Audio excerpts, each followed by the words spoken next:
Phyrexia All Will Be One has had a very turbulent spoiler season thus far. We have seen an unprecedented amount of leaks come out of this set, with cards being accidentally packed into Dominaria remastered packs and things like that, and people maliciously putting things out on the internet and other things of that nature. So today I'm going to talk about some officially spoiled cards that have been released this week, the 10 Planeswalkers, and where I think they're going to fit into Commander, and if I think there will be a good chance that they might make a good Historic Brawl Commander as well. To kick this off, let's start with the remaining uncorrupted Planeswalkers, starting with Koth, Fire of Resistance. Koth was the first Planeswalker to be revealed that he would not be completed when they started spoiling things back in December. Now, if you don't know what he does, he is a 2 red legendary Planeswalker Koth with a starting loyalty of 4. He has a +2 of search your library for a basic mountain, reveal it, and put it in your hand, and then shuffle. A -3 of dealing damage to target creature equal to the number of mountains you control, and a -7 that says you get an emblem with whenever a mountain enters the battlefield under your control, the emblem deals 4 damage to any target. Based on the fact that his abilities ask you to play around with basic mountains and all that kind of stuff, this is not an overly powerful commander because you're going to want to be in probably mono red or maybe 2 color at the absolute most to get the most out of this Planeswalker. But this actually does assist with several commanders such as Neheb the Eternal, which guarantees land drops so you can actually get to the ultimate as you're going through the game. And then every time you play at that point, you're going to do 4 damage and get 4 mana off of Neheb every time you drop a mountain. It can be also used to guarantee that you have a land in hand to pitch to another Planeswalker's +2, Lord Windgrace. His ability has you discard a card to draw a card, but you get to draw a second card if the discarded card was a land. So as you're searching for mountains, then you guarantee that you have a land to pitch to Windgrace to get that second card.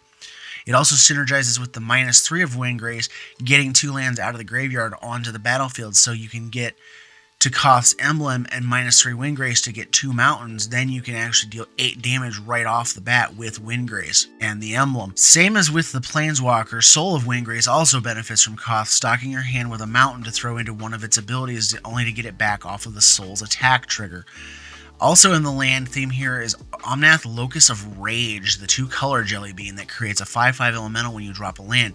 Koth assures that every land drop you in turn is going to keep giving you 5/5s and keeps the elementals flowing.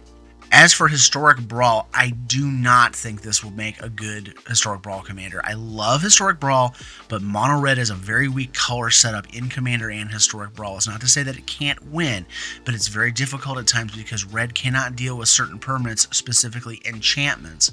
It just simply folds over to life gain strategies, and it easily runs out of gas as it's trying to tear into the opposition.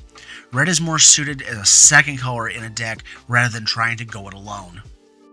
The next uncorrupted Planeswalker is Kaito, Dancing Shadow. For 2, a blue and a black, you get a legendary Planeswalker Kaito with 3 starting loyalty that says whenever 1 or more creatures you control deal combat damage to a player, you can return 1 of them to your owner's hand. If you do, you can activate the loyalty abilities of Kaito twice this turn rather than only once. +1, up to 1 target creature can't attack or block until next turn, so there's the protection part. 0, draw a card, meh. And -2, create a 2/2 colorless drone artifact creature token with Death Touch, and when this creature leaves the battlefield, each opponent loses 2 life and you gain 2 life. So this is an interesting Planeswalker with abilities that fit blue-black, but the unique distinction here is it's the only Planeswalker that makes drone tokens. It's also interesting here that its static ability is something that you don't see very often.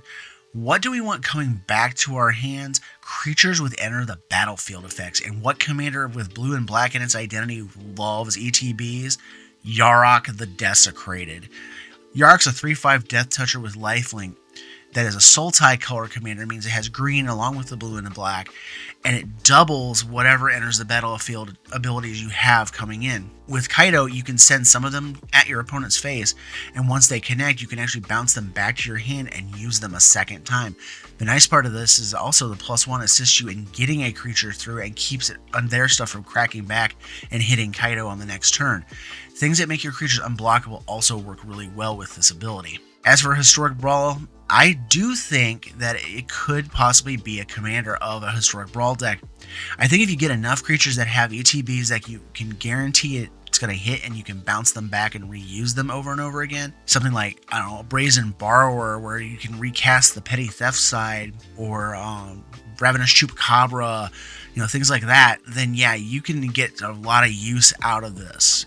Next up is the Eternal Wanderer. For 4 white, we have a legendary planeswalker. She still does not have a name type, with 5 starting loyalty that says no more than 1 creature can attack the Eternal Wanderer each combat. +1, exile up to 1 target artifact or creature, return it to the battlefield under its owner's control at the beginning of that player's end step. Create a 2/2 white samurai token with double strike, and -4 for each player. Choose a creature that player controls. Each player sacrifices all creatures they control not chosen this way. So the big thing here is that, technically it's an ultimate. It's a -4. It keeps her alive though, and then you get to blow up basically whatever you don't choose. So you pick their littlest, smallest, most measly thing, a 1/1 token or a mana dork or something of that nature, and you keep one of your big beefy guys on your side to protect the Wanderer and nuke the rest of the board. So what commanders would actually like such a Wrath type effect? Well, Teysa Karlov is a very good start. You want ways to send your creatures and theirs to the grave, and the Wanderer is a good way to do it. Leave Teysa as the chosen of your commander or your creatures, and then watch the death triggers fly across the board. And it has the added bonus that her 0 creates more creatures to die for Teysa's machinations later in the game if you don't need an immediate board wipe. ETB creatures could also get some mileage out of her +1 flicker effect, and one of the best ones that comes to mind for me is Yorion Sky Nomad. Why flicker 1 creature at a time when flickering Yorion with the +1 can actually get all of your stuff hit and get multiple ETBs every turn cycle. As for Historic Brawl, yes, I think it's possible that she could be a commander there, but there are better options in mono white. But if you're trying to build something that is white ETBs to take advantage of her flicker ability, or a control deck to have a board wipe on command out of the command zone, then it might be a decent idea to use her, since she's harder to kill due to her attack clause and the fact that she's a planeswalker. Next up is the most mana intensive version of these planeswalkers, also the most expensive to cast, Kaya Intangible Slayer. For 3 colorless, 2 white, and 2 black, you get a legendary planeswalker Kaya with 6 starting loyalty and hexproof.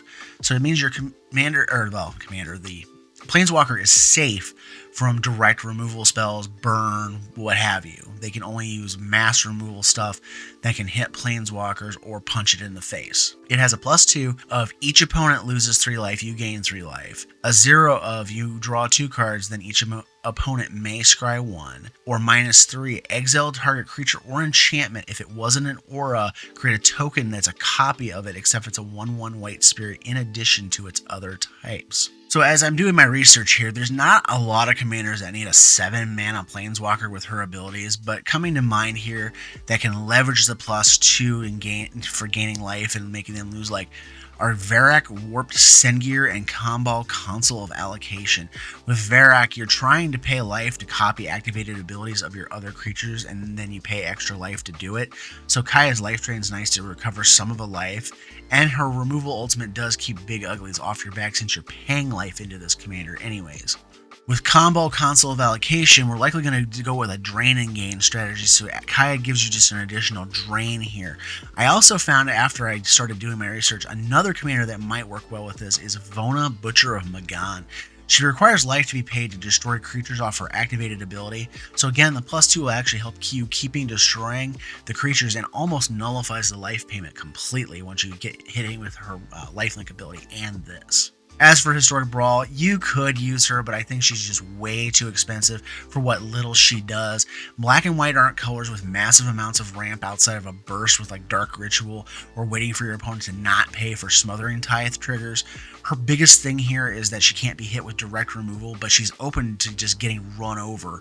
So you're going to want to be removing stuff early and often so she's not facing down a board full of, turn 5 to 7 uglies trying to punch her instead, because otherwise you're just going to have to pay 9 and then 11, and it's just a hard thing to cast a commander that doesn't do a lot that's this expensive.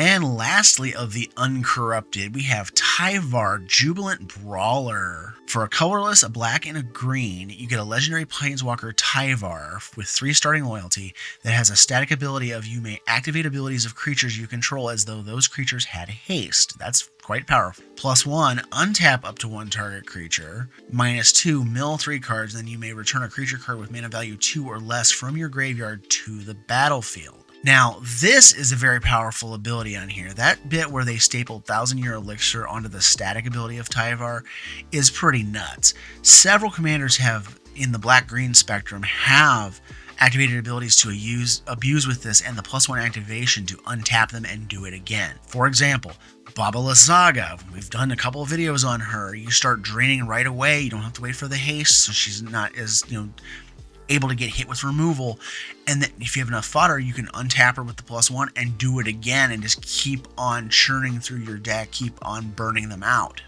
Or maybe we go into multicolor, Garth One-Eye, 5-color commander. You can get 2 of his spells before your opponent ever gets to untap and take him down, because you can play him, tap him to activate and get the spell out of his stuff, and then +1 untap him and do it again. Or maybe we go into Jund with Yurok of Scorched Thrash. Let the mana burn of your opponents commence, as well as ramping yourself up even quicker with its +1. You just start feeding mana into it, activate it, and then you can use some of that mana to actually, or +1, and then you reactivate it again with the extra mana, and you can actually ramp up some extra times there. Tyvar's -2 is merely just okay.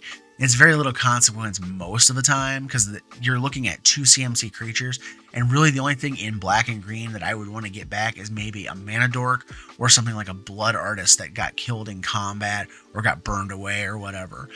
The static and the +1 are really what we're looking at that are very strong here. For Historic Brawl, add 3 mana and a great ability, abso-frickin-lutely. This thing is going to see play as a commander.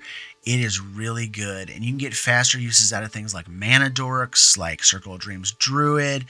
You can have Gold Collar Gisa in your deck, and you can activate her right away, and you activate her twice as long as you have enough mana and a couple guys to toss into her ability, and giving yourself a bunch of zombie tokens, which can then protect Tyvar. And eventually you can just run your opponent over with stuff like that. Tyvar doesn't look like much at a glance on paper, but he is actually very low-key powerful. And now we're on to the 5 walkers who have been completed by Phyrexia. We first off have Nahiri the Unforgiving. For a colorless, a red, a Phyrexian hybrid red-white, and a single white.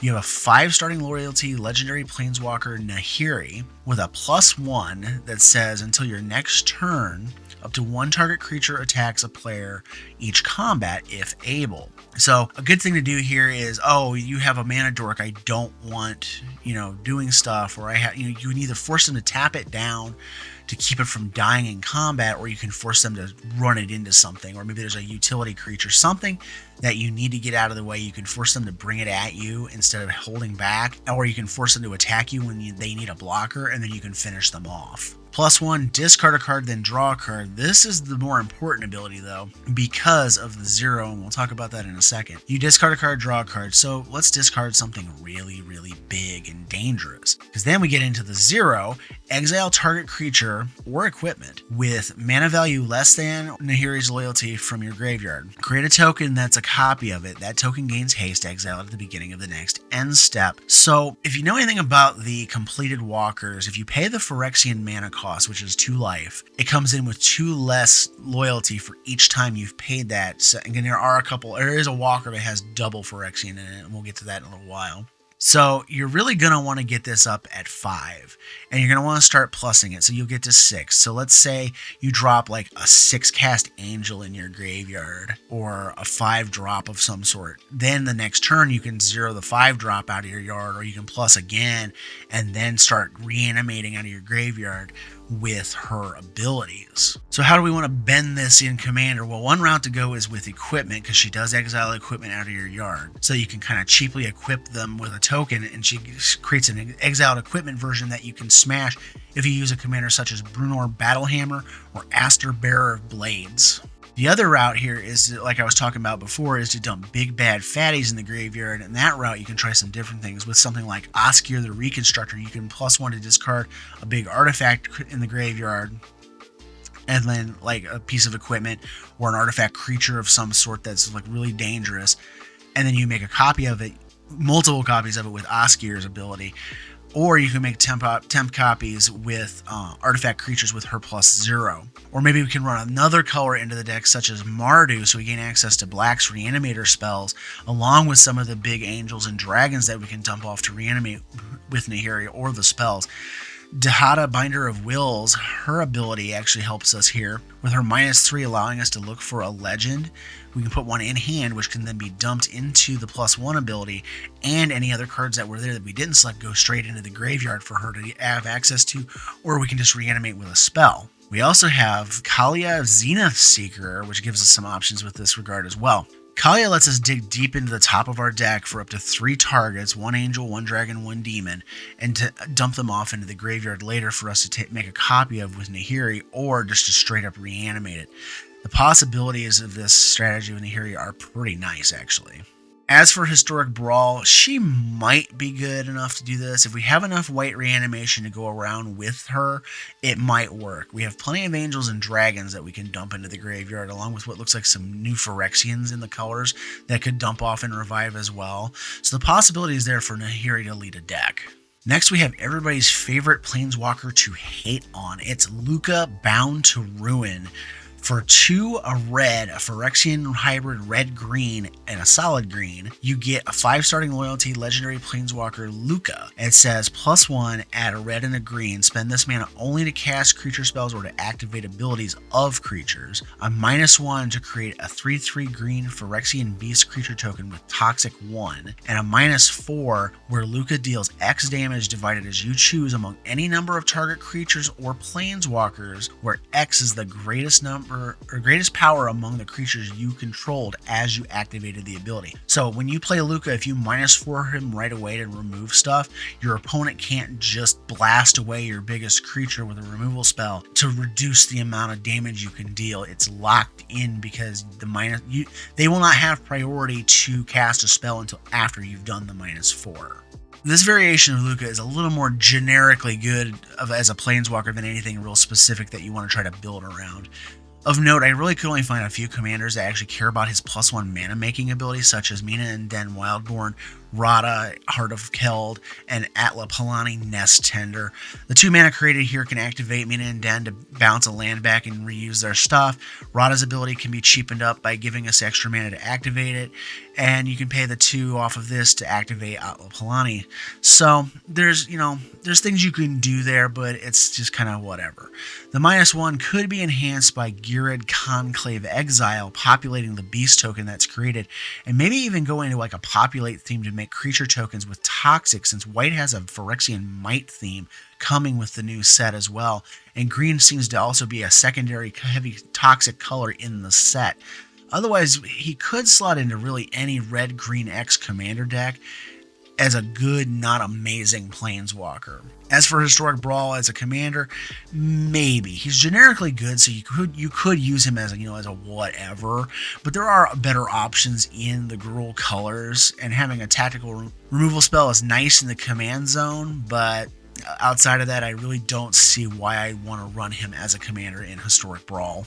Next up is the first of the 3 mono-colored walkers that were completed. First is Jace, the Perfected Mind. For 2, a blue and a Phyrexian blue, you get a legendary Planeswalker Jace with 5 starting loyalty, +1 until your next turn up to 1 target creature gets -3/-0, -2, target player mills 3 cards, then if a graveyard has 20 or more cards in it, you draw 3 cards, otherwise you just draw 1 card, and a -X of target player mills 3 times X cards. So for those that haven't done the math, if you just instantly drain him for 5 loyalty, that's 15 cards for 4 mana. That's not bad. It's a pretty good rate. So Jace is clearly best suited to some sort of mill strategy, and his activated abilities can work in either a self-mill or a regular mill type deck. The obvious commander here is Bruvak the Grandiloquent. With him out, Jace can -5 and nuke 30 cards right off the top of somebody's deck, or you can slow roll him, mill a few, and use proliferate cards to try and push his loyalty back up and then launch a massive mill attack later.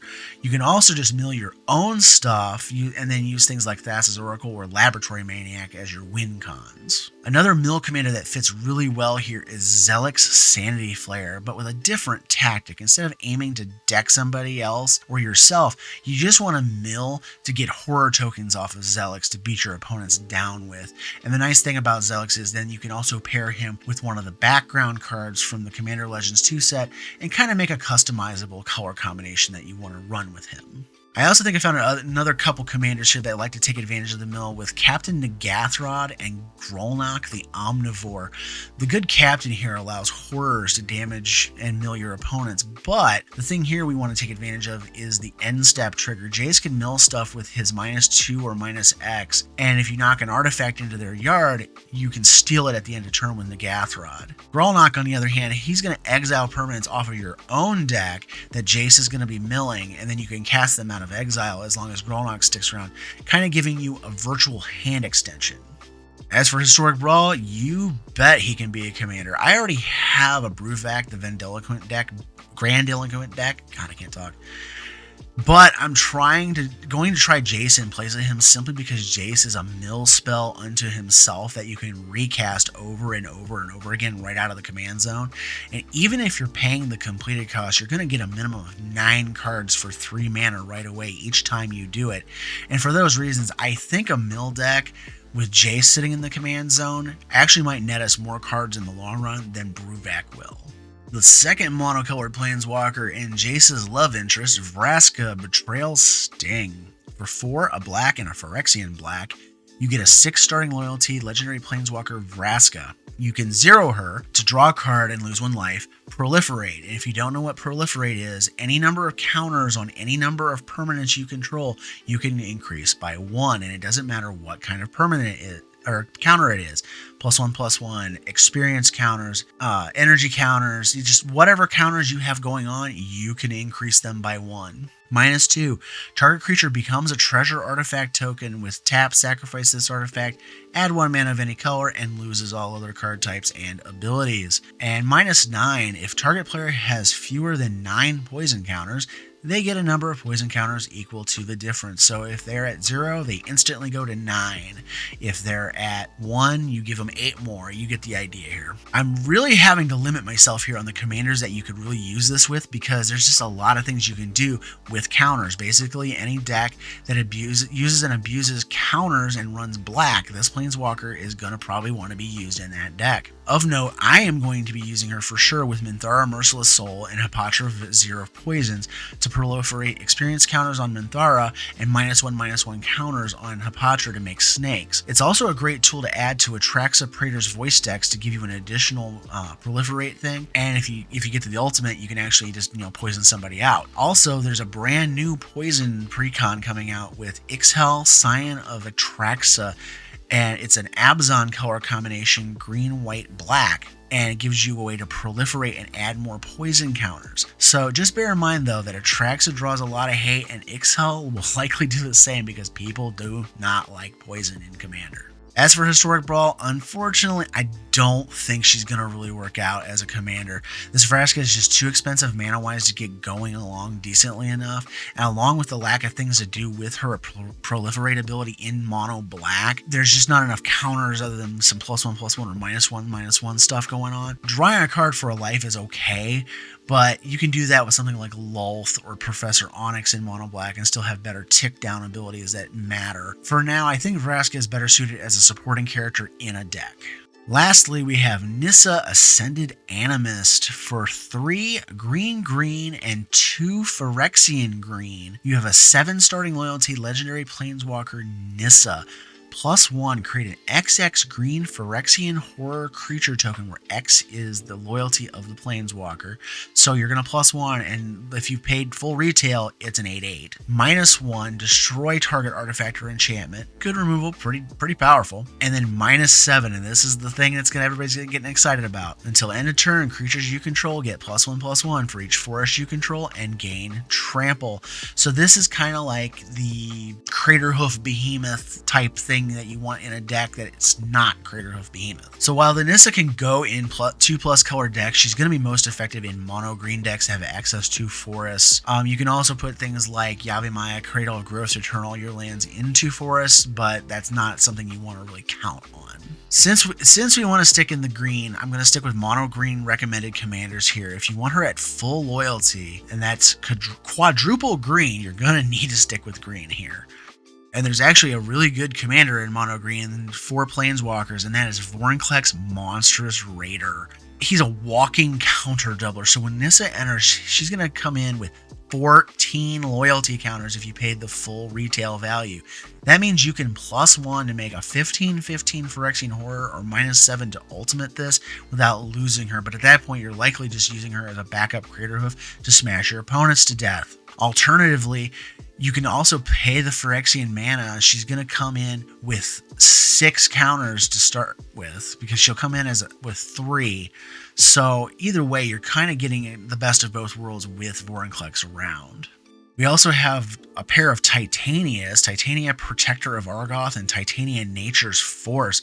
They both love forests. If a forest dies with Protector of Argoth, you get a 5/3. With Nature's Force, if you play a forest, you get a 5/3. So in this case, you're generating creatures to go along with the ultimate, and then you just slam Nissa -7 and just run somebody over. Now, you might lose Nissa doing that, but if your opponents are squished, who cares? As for Historic Brawl, yes, I am going to try this in Historic Brawl. Having the ability to put a game finisher in the command zone and be able to play it on command without tutoring up is a very strong ability, and I will definitely be giving it a try. So what do you guys think? Do you think you agree with my recommendations for what commanders could really benefit from these Planeswalkers? Let me know in the comments below. As always, thank you for watching, and have a great day.